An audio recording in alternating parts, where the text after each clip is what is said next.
paper number 503, chapter number 1, ammunition. And ammunition chapter માં આપણે ammunition ને લગતા પ્રોડક્શન ની વાત કરવાના હતા. તો today we discuss about the industrial production of aniline. હવે aniline નું તમને પરીક્ષામાં સ્પેસિફિક પૂછવું હોય કે ammunition ની પ્રક્રિયા દ્વારા તમે aniline નું પ્રોડક્શન દર્શાવો તો તમારે આ રીતે કરવાનું છે, જેમાં ammunition થકી એનિલિન નું પ્રોડક્શન થાય. બાકી એનિલિન બીજા ઘણા ઓલામાંથી આપણે મેન્યુફેક્ચર કરી શકીએ છીએ.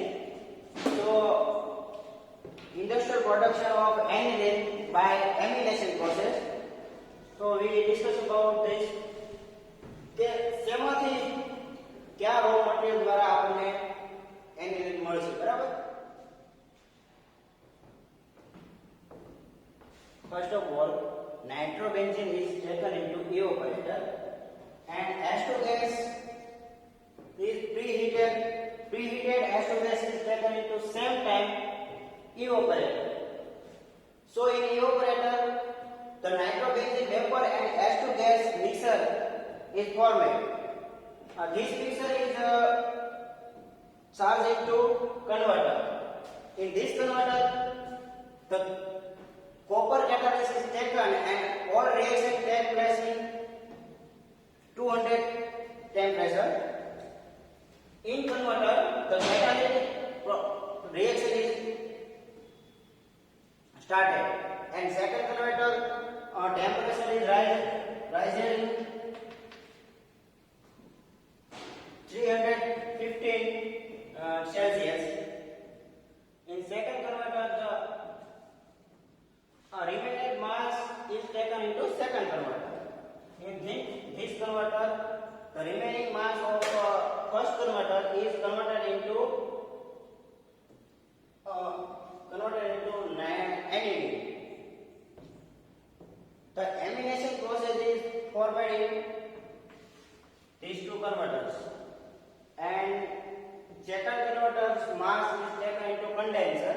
The condenser's mass is taken into cooler, and then cooled mass is charged into separator. In this separator, aniline and water is formed. Water and aniline is taken into decantation. After decantation, the whole mass is taken into distillation column, and after distillation, aniline, pure aniline is formed. તો આપણે વાત કરી કે એમ કે નાઇટ્રોબેન્ઝીન અને એ સમયે hydrogen ગેસને preheat કરીને ઇવેપોરેટરમાં લેવામાં આવે છે, અને ઇવેપોરેટરની અંદર આ નાઇટ્રોબેન્ઝીનની વેપર અને H2 ગેસનું મિક્સર ફોર્મ થાય છે, અને એને લેવામાં આવે છે કન્વર્ટરની અંદર. કન્વર્ટરની અંદર આજે આપણે એમિનેશન જે પ્રોસેસ છે, જે એમિનેશન જે થાય છે એ આ સીયુ કેટાલિસિસ એટલે કે કોપર કેટાલિસની હાજરીમાં કન્વર્ટરની અંદર આખી આ રિએક્શન થાય છે. પછી થોડુંક તાપમાન રાઈઝ કરીને એને બીજા કન્વર્ટરમાં લેવામાં આવે છે. કે દાખલા તરીકે આ કન્વર્ટરની અંદર 50% એમિનેશન થઈને આ જે માસ છે એ એનિલિનની અંદર કન્વર્ટ થયું છે, તો પછી ટેમ્પરેચર રાઈઝ થતા બીજા કન્વર્ટરની અંદર બાકીનું 50% માસ છે એ આની અંદર કન્વર્ટ થાય છે. બરાબર. પછી આ એને કન્ડેન્સરમાં લેવામાં આવે છે. જ્યાંથી માસ કન્ડેન્સ પછી એને ઠંડો પાડવામાં આવે છે, કુલરની અંદર કૂલ કરવામાં આવે છે. બરાબર. હવે જે કૂલ માસ છે એને સેપરેટરની અંદર લેવામાં આવે છે. સેપરેટરની અંદર શું થાય છે કે પાણી એટલે કે પાણી અને એનિલિન ફોર્મ થાય છે. બરાબર. હવે પાણી અને એનિલિનનું જે મિક્સર છે એને ડિકાન્ટેશન ટેન્કની અંદર લેવામાં આવે છે. ડિકાન્ટેશન એટલે શું? ડિકાન્ટેશન એટલે એમાં એવું થાય છે કે બે લેયર હોય છે. બરાબર. એમાં પાણીનું લેયર અને એનિલિનનું લેયર અલગ કરવામાં આવે છે, એને ડિકાન્ટેશન કહેવાય. બરાબર. એટલે ડિકાન્ટ થયા બાદ એને ડિસ્ટિલેશન કોલમમાં લેવામાં આવે છે. ડિસ્ટિલેશન કોલમની અંદર લેવામાં શું અર્થ કે ભાઈ ડિસ્ટિલેશન કોલમની અંદર જે આ પાણી થોડુંક રહી ગયું હોય એ દૂર થઈ જાય, પ્લસમાં આપણને આપણી જે પ્રોડક્ટ છે એનિલિન એ આપણને પ્યોર ફોર્મમાં મળે. બરાબર. હવે તમે આ ફ્લો શીટ એક ઉપર સ્ક્રીનશોટ પાડી અથવા તમે તમારી બુકની અંદર દોરી લેજો. આ તમારા માટે ખૂબ અહેમ ક્વેશ્ચન છે કે એલિમિનેશનની પ્રક્રિયા દ્વારા તમે એનિલિનનું પ્રોડક્શન લખો. બરાબર?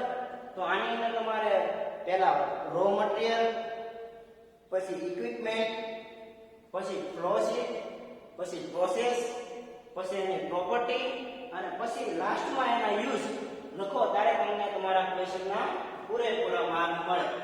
બરાબર?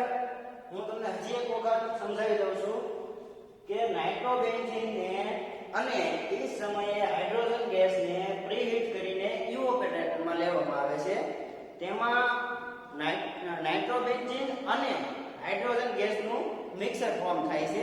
આ છે ઇવોપરેટરમાં એનું વેપર ફેઝમાં આવે છે બધું, અને ત્યાંથી એને કન્વર્ટરમાં લેવામાં આવે છે. જે આખી એલિમિનેશનની પ્રક્રિયા છે એક કન્વર્ટરની અંદર થાય છે. બરાબર? એની અંદર જે નાઇટ્રોબેન્ઝીનની વેપર છે અને હાઇડ્રોજન છે એ એનિલિનની અંદર કન્વર્ટ થવાનું ચાલુ થાય છે કોપર કેટાલિસ્ટની હાજરીમાં. પહેલા કન્વર્ટરની અંદર 250 ડિગ્રી સેલ્સિયસ તાપમાન લેવામાં આવે છે અને બીજા કન્વર્ટરની અંદર 350 ડિગ્રી સેલ્સિયસ તાપમાન લેવામાં આવે છે. ત્યારબાદ એને કન્ડેન્સ કરીને કૂલ કરવામાં આવે છે. હવે માસ ઠંડુ પડ્યા બાદ એને આપણે લેશું સેપરેટિંગ ફર્નેસમાં. એમાં આપણને એનિલિન અને પાણી બંને મળશે. પછી એને ડિકન્ડેન્સેશન ટેન્કની અંદર લઈશું એટલે તેની અંદર શું થશે કે પાણી અને એનિલિનનું લેયર અલગ થાય છે. બરાબર? અને પછી જે કંઈ થોડું ઘણું પાણી અથવા ઇમ્પ્યુરિટી જે રહી ગઈ છે એ ડિસ્ટિલેશન કોલમની અંદર દૂર થશે અને આપણને આપણો પ્યોર એનિલિન મળશે. તો આ હતું industrial production of aniline by elimination process.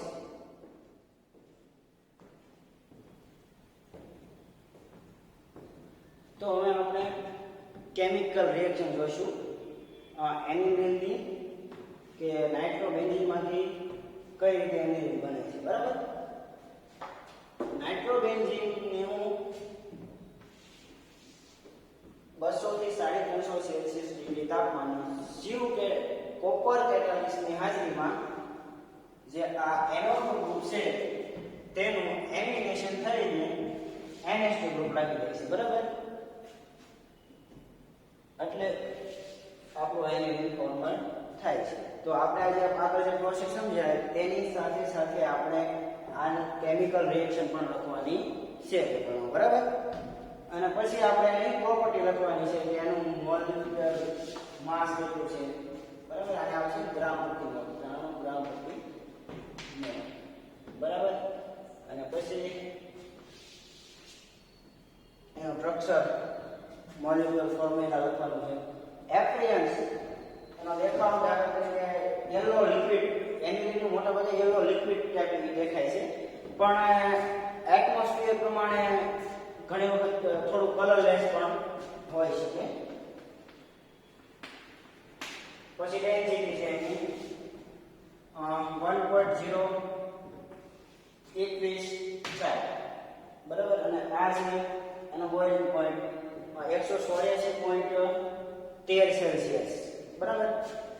તો આ રીતે તમારે લખવાનું છે. પ્લસમાં એટલું લખ્યા બાદ તમારે એના ઉપયોગો લખવાના છે. બરાબર? તો કે એનિલિનનો ઉપયોગ ક્યાં થાય છે? તો એનિલિનનો ઉપયોગ બીજા ઓર્ગેનિક કમ્પાઉન્ડ બનાવવામાં થાય છે. પ્લસમાં તમે પેરાસિટામોલ ડ્રગ્સનું નામ તો સાંભળ્યું છે. તો પેરાસિટામોલ ડ્રગ્સ, બરાબર, એ બનાવવા માટે એના રો મટીરીયલ તરીકે એનિલિનનો ઉપયોગ થાય છે. પેરાસિટામોલ બનાવવામાં પણ એમિનેશન થાય છે. એનું જે આપણે એનિલિન લઈને પછી એનું એસિટાઇલેશન થઈ અને પેરાસિટામોલ બને છે. બરાબર? ત્યારબાદ પેરાસિટામોલમાં એટલે કે ડ્રગ્સ ઇન્ડસ્ટ્રીમાં થયું. પછી એવી રીતે ડાઇસ ઇન્ડસ્ટ્રીમાં પણ એનિલિનનો ઉપયોગ થાય છે. કઈ કઈ ડાઇસ બનાવવા? ઉદાહરણ તરીકે થાયો,